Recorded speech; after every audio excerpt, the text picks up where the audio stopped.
Time for a new episode of Sit Down with the Sup. In this episode, John Boyd is chosen to lead Evergreen Public Schools as superintendent.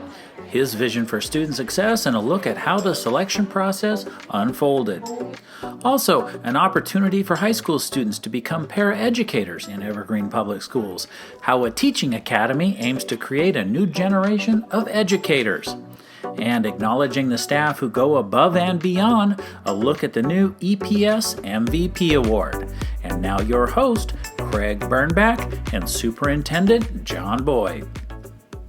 Hello and welcome to Sit Down with the Sup. I'm Craig Bernbach. I work in the communications department here at Evergreen Public Schools, and I'm your host for Sit Down with the Sup, the show where Superintendent John Boyd shares information about the important issues and decisions that are affecting your schools and your students. In this episode, we're going to be discussing this week's big announcement that John Boyd has been named the permanent superintendent of Evergreen Public Schools. And we're not just going to be hearing from John Boyd, we're also going to get some insight on the selection process from School Board President Julie Bocanegra. But now I want to welcome in Superintendent John Boyd. And John, we're sitting here talking just a couple days after the EPS School Board unanimously voted to appoint you as the permanent superintendent. Congratulations. Thank you. And my first question for you is, why did you decide that this was a place that you wanted to stay on and become the permanent superintendent? Well, when I took the job last year, about a year ago, I knew there were some big challenges that we're facing. And for me, the opportunity to work in a bigger district, to be part of the Vancouver community, my wife and I had were really excited about being here in Vancouver.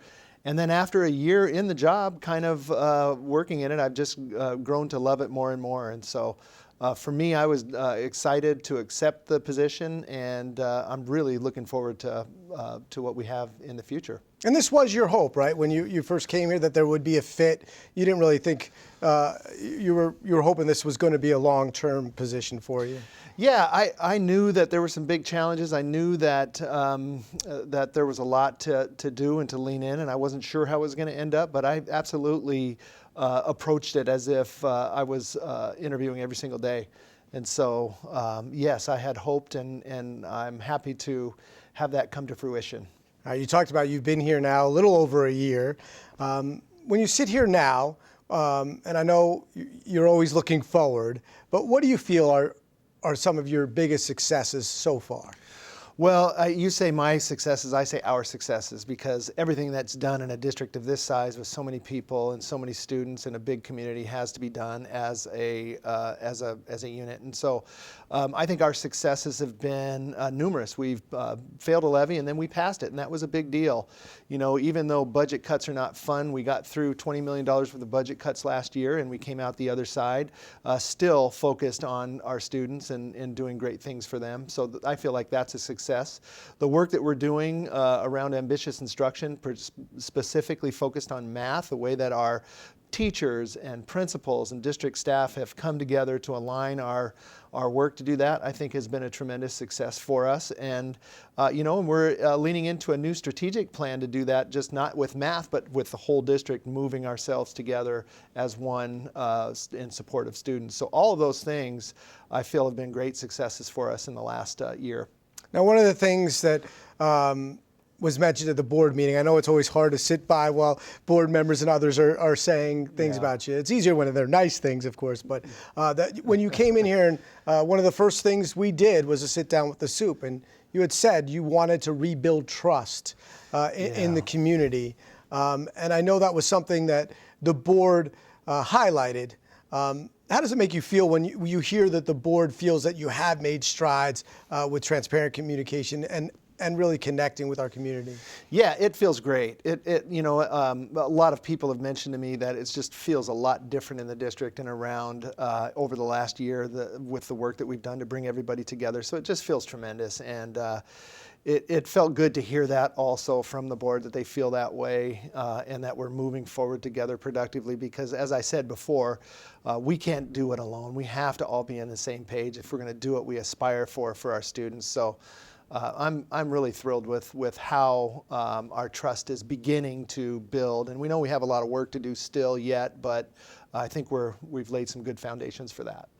All right, so we haven't talked in a while. This is a big step, but right now, what do you look at as your biggest priorities? And then as we look even further, what are you most excited about seeing kind of come to fruition, things that maybe you've started a year ago and that might be at least, or finishing up or going to another level? Yeah, job number one is always making sure that we're doing what our students need.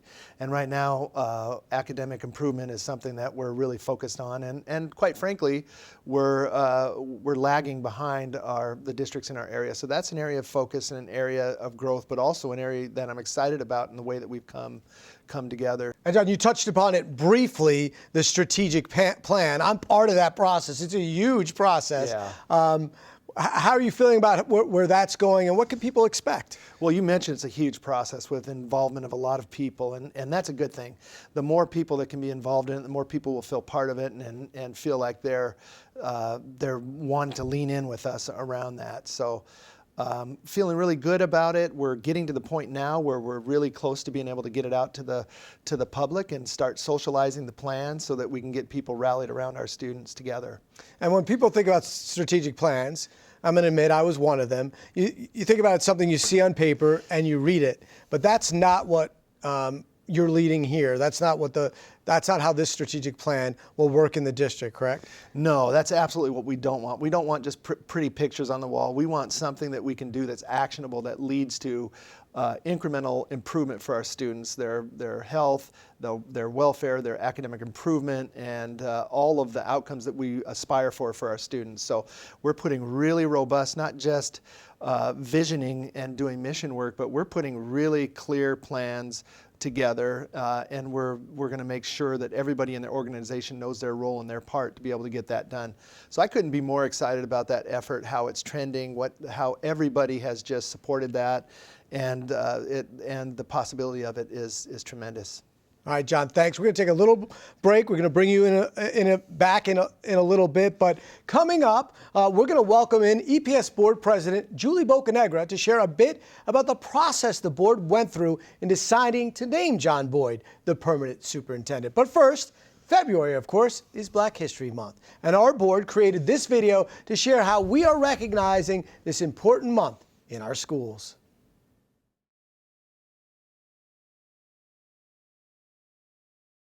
As part of our commitment to celebrating diversity and fostering an inclusive school community, we as a district and as a school board are participating in Heritage Month celebrations throughout the school year. This month we honor Black History Month. This year's national theme is Black Resistance, which serves as a powerful reminder of everything our Black and African American citizens have overcome to claim all that is promised by the American dream. There is a powerful through line of resistance in Black history in this country. From the rebellion by enslaved Virginians, led by Nat Turner, to Harriet Tubman helping slaves travel into free states. From the battles against whites-only Jim Crow laws in the civil rights movement of the 1960s, to the current Black Lives Matter movement that came as a reaction to the violent mistreatment of our citizens by those in authority. Black history in the United States is the story of courageous individuals determined to ensure that the country gives all its citizens equal access to all that is promised. As our first Black president, Barack Obama, said, a change is brought about because ordinary people do extraordinary things. Throughout the month, our schools and students will honor Black history by reading books, watching films, and creating art that will help them learn about the complicated history that shapes our current climate. They will also learn how Black culture is very much American culture in academics, politics, business, sports, the arts, and so much more. Please join us in celebrating Black History Month. Welcome back to Sit Down with the Sup. Once again, I'm your host, Craig Bernbach, and now I'm joined by EPS Board President Julie Bocanegra. And Julie, thank you for being here. Thanks for having me. And I'm going to start with a milestone that you just reached at the board meeting this week. They honored you for 10 years as a member of the EPS school board. Does it feel like you've been 10 years? 10 years, it's a long time. It feels like a great milestone, but it sure goes by quick when you're doing things like serving our district. But it's been a great 10 years. I love being part of Evergreen Public Schools and helping achieve our goals. And one of the biggest responsibilities for a school board is deciding on its leadership. And just this week, of course, the reason why we had you here is because the board voted unanimously 5-0 to name John Boyd the permanent superintendent. And I was wondering if you could let people know a little bit of, I know you have your own thoughts, but the board spoke at the meeting, why you guys decided that John Boyd was the right person for the job. Well, you know, we've been able to have John with us the last year in the interim role, and like you said, we just voted him in as our permanent superintendent at our last board meeting. But really watching John this last year engage with our staff, our students, the community as a whole has been fantastic. And when he came on, we were kind of in a time where we really needed somebody to step up and be that leader that Evergreen needed. And he got to work right away, rolled up his sleeves, helped us pass a levy that we really needed for our district and the resources that we need to continue to move our education for our students forward. Really came in, engaged with the staff, kind of built some things to get people to feel like they're part of the community and the Evergreen as a whole, and some other things that he's done too. I mean, just he's an educator. He's got a lot of history working in large and small districts. He started out doing almost every role in the schools imaginable, so he understands what it feels like to be a paraeducator, to be a school secretary, to be a teacher, to be a principal, and he's got all the leadership components that we really are going to rely on to move us forward. And people always want to know the process, and I know school boards can choose many different processes to decide on a superintendent. Can you give a little bit of the background and from where you started to where you ended up in the process of landing on John Boyd? Yeah, it was an interesting time because we brought him in the middle of a school year. So it was December of last year when we had an opening and we needed to bring somebody in. We needed somebody who could come in right away and do the leadership that we needed to continue to move us forward. And we talked to some search firms. We talked to some educational leadership groups across the state, WASDA, WASA, other educational leaders. And John's name really rose to the top of all of everyone's list. And so we brought him in for an interview. He interviewed with the board. We interviewed him with some other stakeholder groups, including staff and leaders at the district office, and really made a decision to bring him on as our interim at that time. He's been in the role for a year, so we were able to kind of see the work that he could do. And we had some other things that we wanted to do, like listen to our community. So we brought in Dr. Tammy Campbell, who led us through some stakeholder listening sessions and really found out the things that people were looking for a superintendent, and we agreed. When you talk about those stakeholder meetings, I was a part of one of them as a staff member. It wasn't just people here at the district office. There were multiple stakeholder meetings. Why was it so important for you to make sure that you kind of spoke to everybody in the community? Well, you're absolutely correct. We brought people in from all over the community. We brought in parents, we brought in teachers, we brought in students. We really wanted the student voice in that because we wanted to hear what they wanted in a superintendent, and by far, transparent, honest, integrity, all of those skill sets rose to the top, and we believe that John Boyd has all of those and much, much more. As I mentioned in the beginning, this decision is a huge one for the board. Is there anything else you wanted to share with the community about the process and the decision to bring John on permanently? Yeah, I think that we're just really thankful that everybody came to our listening sessions, that they gave us input. I think that the board learned a lot of things during that time, not necessarily just about John, but in general, and the fact that we need to continue to have stakeholder listening sessions, making sure that we're getting the feedback that we need to make decisions even as we move forward. And I know that John is such a receptive listener, and he wants to hear from people throughout the district too. So together we're going to work together and continue to make that happen. So I just want to thank everybody for being part of our process and hanging in there with us because it took a year, but we really feel like we made the great decision by bringing John on as our permanent superintendent. Well, thank you so much, Julie, for being here and sharing a little bit about the process and the decision to bring John Boyd on permanently as a superintendent. We talked a little bit about board roles, and one of the things that board works with the entire district right now that's been made a priority is to take steps to diversify the staff so that it better represents the students, that we serve and to find creative ways to recruit candidates for traditionally hard-to-fill positions like paraeducator roles. Well, here in the district, there's a CTE program that can help. It's called the Teaching Academy. I don't know. English. I feel like a little worksheet where they read and answer questions. You're witnessing the students becoming the teachers. These are Evergreen High School students in Miss Gallanter's class discussing how to create lesson plans. Do something around Asian and Pacific Islander history. This is Teaching Academy, and what it does is create a pathway for students to find careers in education. This brings to light that teaching is something that makes a difference, it's valuable, and it gets kids excited about it before they go to college. So after we do our mini lesson, it's a job, it's a lot of work, so I think it definitely gives you more respect for teachers, but also it gets you a better insight on what they do and why they do it. Teaching Academy is available in all EPS comprehensive high schools, and these students won't just be talking about teaching, they'll be putting theory into action in classrooms across the district. Really the test of it though will be when we do our internships, so you actually get to be in the classroom and see if you like teaching, get to work with kids. For the seniors in the class, next year they'll have a chance to jump right into the education workforce as paraeducators. A major barrier to becoming a paraeducator is the examination process that's required, and there's a fee associated with that.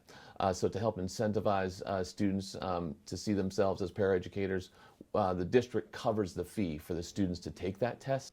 The district has formed partnerships with Clark College and WSU Vancouver to help Teaching Academy students navigate their way to a teaching degree and hopefully back into a classroom right here at EPS. As students complete Teaching Academy, if they have gone through both Clark and or WSUV, we guarantee them an interview for teacher openings that they're qualified for in Evergreen. For example, you have this class, you're testing it out, and if you like it, I would love to come back where I had connections and work for a district I grew up in.